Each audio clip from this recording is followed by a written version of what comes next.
Hello दोस्तों, स्वागत है आपका आपके YouTube channel tools for student पर। दोस्तों इस वीडियो में हम बात करने वाले हैं बीएसएससी इंटर लेवल फर्स्ट में जो मेरिट से बाहर हो गए हैं उनको आखिरकार कौन लोग बाहर किए हैं। तो आइए दोस्तों इस वीडियो में हम जानते हैं और आपको कुछ सच्चाई बताना चाहते हैं कि आखिर क्यों 1778 छात्र ऐसे ही बाहर हो गए। इसमें सबसे ज़्यादा दोष किनका रहा। तो दोस्तों देखिए, एक तो पहले सरकार मारती है स्टूडेंट का, ठीक है, लेकिन यहाँ पर स्टूडेंट ने ही स्टूडेंट की मार ली। अब देखिए दोस्तों, ये शब्द थोड़ा अजीब तो है, लेकिन इसको और दूसरे शब्दों में मैं नहीं बता सकता। दोस्तों बात करते हैं इंटर लेवल फर्स्ट के मेरिट लिस्ट में 1778 छात्र बाहर तो हो जाते हैं, लेकिन जो छात्र 11,329 मेरिट लिस्ट में सेलेक्टेड होते हैं उनमें से भी कई सारे छात्र जो हैं वो ज्वाइनिंग नहीं करते हैं। अब जब आपको ज्वाइनिंग नहीं करना था तो आपने डीवी क्यों करवाया? क्योंकि आपके डीवी कराने के चलते ही बाकी के 1178 छात्र बाहर हो जाते हैं। यानी लमसम अभी देखा जाए, अभी वर्तमान की स्थिति में मैंने दोस्तों देखा है कि 800 प्लस ऐसे सीट हैं जिस पर लड़के ज्वाइन नहीं किए हैं, जिसमें से पंचायत सचिव में हो, राजस्व कर्मचारी में हो या फिर अन्य लिपिक वाले पदों में हो। तो ज़रा सोचिए, यहाँ पे कौन किसकी मार लिया? यहाँ पे सरकार ने आपको मारा नहीं, यहाँ पर तो आपको भाई इस लड़के ने मारा। यानी कि छात्र ने ही छात्र को बाहर कर दिया, खुद तो गया नहीं, दूसरे को भी जाने का मौका नहीं दिया। अब दूसरी तरफ सरकार कैसे छात्रों को मार रही है? तो सरकार कहती है हम वेटिंग लिस्ट नहीं देंगे। वहीं सिविल कोर्ट या हाई कोर्ट की जो वैकेंसी आती है उसमें पहले से ही मेंशन रहता है और वो लगभग 20% एक्स्ट्रा छात्रों को वेटिंग लिस्ट जारी करती है, जिसमें उनको बाद में ज्वाइन करवा लिया जाता है। तो एक ही गवर्नमेंट के अंदर ये दो तरह के नियम क्यों बनाए गए हैं? मतलब बीएसएससी में वेटिंग का सिस्टम नहीं होगा, लेकिन बीपीएससी में वेटिंग का सिस्टम किया गया है। सिविल कोर्ट में है, हाई कोर्ट में है। तो और अगर हम टीचर की भी बहाली की बात करें तो टीचर में क्या होता है? पहला चरण, दूसरा चरण, चौथा चरण, पांचवा चरण, छठा चरण, ये चरणबद्ध तरीके से जो है उसको फिल किया जाता है। यानी कि मान लीजिए छठे चरण में नहीं हुआ सिलेक्शन तो फिर सातवां चरण आयोजित किया जाता है। तो ऐसा इन छात्रों के साथ कि भाई जब 52,000 53,000 छात्र थे, सभी ने एग्ज़ाम दिए, जब सबका रिजल्ट हुआ, सब योग्य हैं, तो उसमें से 1778 को आपने बाहर कैसे किया? और जबकि सीटें भी लगभग 1757 सीटें खाली है। और वही बात दोस्तों, जो 177 सीटों की बात की गई थी कि 177 सीटों पर सेकंड लिस्ट जारी किया जाएगा, जो मामला भी कोर्ट में चल रहा है। तो कोर्ट से भी उनको ये मैसेज मिल चुका है कि कोर्ट जो है छात्र जीत चुके हैं, तो उनका भी सेकंड लिस्ट अभी तक सरकार ने या फिर आयोग ने जारी क्यों नहीं किया? तो मंशा क्या रहती है दोस्तों आयोग की? देखिए, आयोग तो कह रहा है एक तरफ कि हमारे पास कोई काम नहीं है, सिर्फ सीजीएल 3 का काम बचा हुआ है। फिर भी इंटर लेवल के लिए भी इनको समय नहीं है। मतलब ये आप इस समय लिस्ट दीजिएगा जब छात्र कहीं ना कहीं ज्वाइन हो चुके होंगे, तो फिर वही हाल होगा। 177 को आप बुलाइएगा, जाएंगे 70 लोग, 100 फिर सीटें खाली। और आपका यही प्रावधान रहता है कि सीट खाली हो, बैकलॉग में चले जाए सीटें, हमें वेतन नहीं देना पड़ेगा, फिर से उसी को न्यू वैकेंसी में ऐड करके अच्छा खासा पैसा वसूलेंगे। 20 लाख 30 लाख फॉर्म अप्लाई होगा और उस पैसे को भरपूर मात्रा में 6 साल 8 साल लगा कर यूज करेंगे। तो ये कहीं ना कहीं एक तरफ तो सरकार की दोहरी नीति भी खराब है और दूसरी तरफ छात्र भी छात्र का दुश्मन बनते हैं। तो ये कहीं से भी ठीक हमें नहीं लगता है दोस्तों। और यही स्थिति हो सकता है आने वाले दिनों में ये बिहार में अन्य वैकेंसियों में भी देखने को मिल जाए और यहाँ पर आपको रेलवे में भी देखने को मिल जाए। रेलवे में यही सिस्टम होने वाला है। रेलवे में भी क्या होता है दोस्तों कि देखिए, एक कैंडिडेट 4 जगह बैठते हैं, उनका सिलेक्शन चारों में से 3 जगह या 2 जगह हो जाता है, तो वो उस पद को चुनते हैं जो पद ऊंचा होता है, ठीक है। लेकिन बाकी के नीचे पद के लिए तो आपने भाई सीटें फिर से खाली करवा दी। तो ये छात्रों को भी ऐसा नहीं करना चाहिए, क्योंकि बेरोजगार ही बेरोजगार का सहारा होता है। लेकिन ऐसे में अगर आप इस तरह से छात्रों को धोखा दीजिएगा तो दिक्कतें तो बढ़ेगी ही।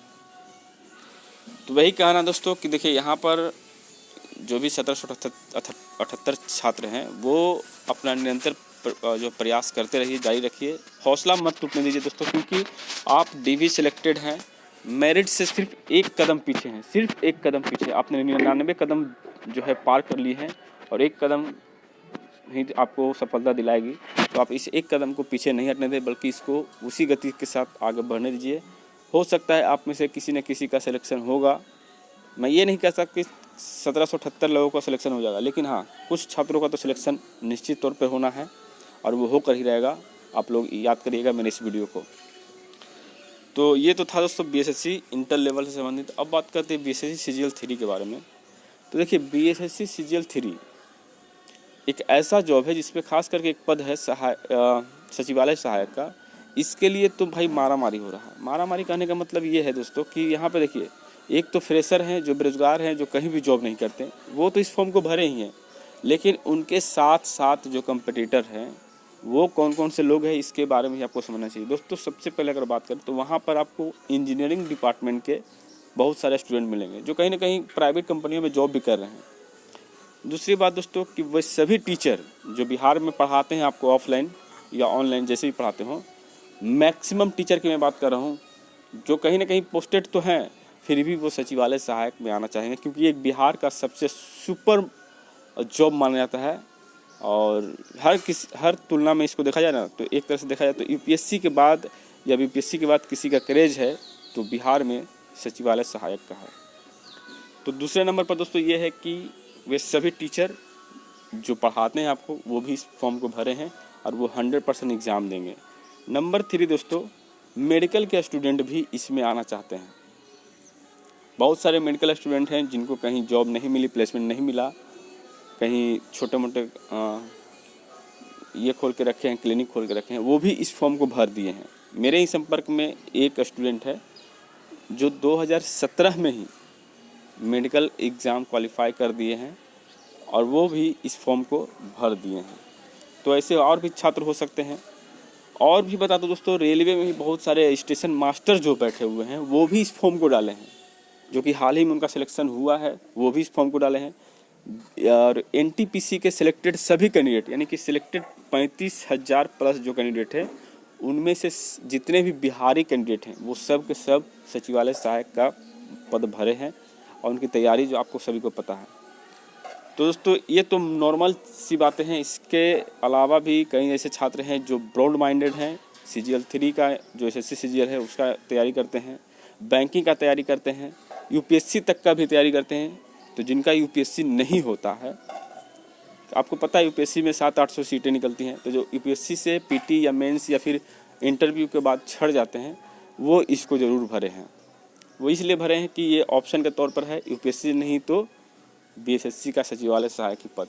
तो इतने खतरनाक लोग आपके साथ बैठने वाले हैं। तो कट ऑफ जो है वो जानते हैं क्या होगा, क्योंकि देखिए दोस्तों ये कट ऑफ कब गिरता, जब एग्ज़ाम थोड़ा डिले होता और अचानक से एग्ज़ाम डेट आता है। लेकिन यहाँ पे एग्ज़ाम डेट 4 महीना पहले ही बता दिया गया है। इसका मतलब साफ है दोस्तों, सभी लोग टारगेट करके पढ़ रहे हैं।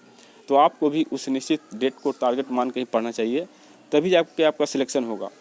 और यहाँ पे मैं कट ऑफ की बात तो नहीं करूँगा, लेकिन इतना ज़रूर कहूँगा कि इसमें जो सिलेक्टेड कैंडिडेट होंगे उनका कट ऑफ बहुत हाई जाने वाला है।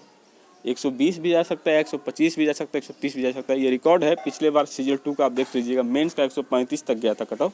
तो मैं मानता हूँ दोस्तों कि आपको 120 प्लस ही करने होंगे, वो भी सही, तब जाकर आपका इसमें सिलेक्शन होगा। क्योंकि देखिए टोटल तो 2200 पद हैं, मानते हैं, ठीक है, टोटल 2200 पद है, लेकिन उसमें कैटेगरी वाइज कितना पद है ये देखना होता है। जैसे मान लीजिए आप जनरल से हैं तो आपको जनरल में 700-800 पद ही मिलने वाले हैं टोटल। ओबीसी से हैं तो उनका भी 600-700 पद मिलने वाला है। SC ST हैं तो उनको तो थोड़ा बहुत फ़ायदा है, लेकिन बाकी जनरल और BC का बात करें तो यहाँ पे दिक्कतें हैं उनको। तो और ख़ास करके इसमें महिलाओं का आरक्षण है, तो समझ लीजिए 40% सीट तो आपका ऐसे ही चला गया, यानी 2200 में से 40% हटा दिया जाए तो लगभग 1000-1200 पद ही बचते हैं आपके पास। तो कट ऑफ तो भाई हाई रहेगा, पेपर का लेवल जैसा भी हो उससे कोई फ़र्क नहीं पड़ने वाला है, क्योंकि लड़के इतने भी कमज़ोर अब नहीं रह गए हैं। खास करके सीजीएल 3 के बारे में, बिहार से सीजीएल की बात करें तो आपको पता है कि लड़के एकदम खतरनाक पढ़ने वाले हैं भाई। यहाँ पे 75 में 75 मैथ रीजनिंग करके आने वाले कैंडिडेट भरे पड़े हैं। इसलिए आपको भी उस तरह से उस लेवल में तैयारी करनी चाहिए, तभी जाकर आपका सिलेक्शन होगा। और कोई कहता है अभी से ही कि 105 कर दोगे, 110 कर दोगे तो रिजल्ट हो जाएगा, तो उनकी बातों पर आप रहिए। लेकिन मैं जितना समझ पा रहा हूँ इतने में तो काम बनने वाला नहीं है। इसलिए मेहनत आपको बहुत ज़ोर शोर से करना होगा। किसी भी सूरत में आपको जो 25 नंबर रीजनिंग है, 50 नंबर जो रीजनिंग है, 25 नंबर मैथ है और प्लस 25 जो साइंस है। इसमें 100 में आपको 95 प्लस करने होंगे, तब जाके आपके रिजल्ट बनने की संभावना होगी। इससे नीचे अगर आप करके आते हैं 80-85 अगर करते हैं इधर से, तो उधर 50 जो बाकी जीके बचता है उसमें आप 30 नहीं ला पाइएगा, क्योंकि उधर आपको हार्डली 25 से 30 ही क्वेश्चन सही कर पाइएगा और गलतियां जब होगी तो वो भी घट जाएगा। तो मेरा मानना है दोस्तों, आपको अभी से हार्ड वर्क करना चाहिए। सबसे ज़्यादा फोकस मैथ, रीजनिंग और साइंस में होना चाहिए, जो ही आपको सिलेक्शन दिलवा सकता है। तो ये था अपडेट। चलिए फिर मिलेंगे नए वीडियो में नए अपडेट के साथ। जय हिंद, जय भारत।